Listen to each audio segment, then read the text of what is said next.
shout out sa mga OFW dyan, no, na nagsikap para sa pamilya.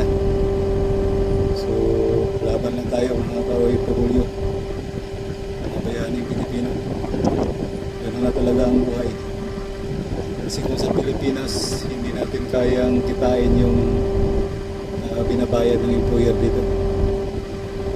So tulad ko na skilled worker sa construction, maliit lang pasahod sa atin. Kung malaki na yung siguro yung 1,000. So dito half day lang ang trabaho. So sumasahod naman ng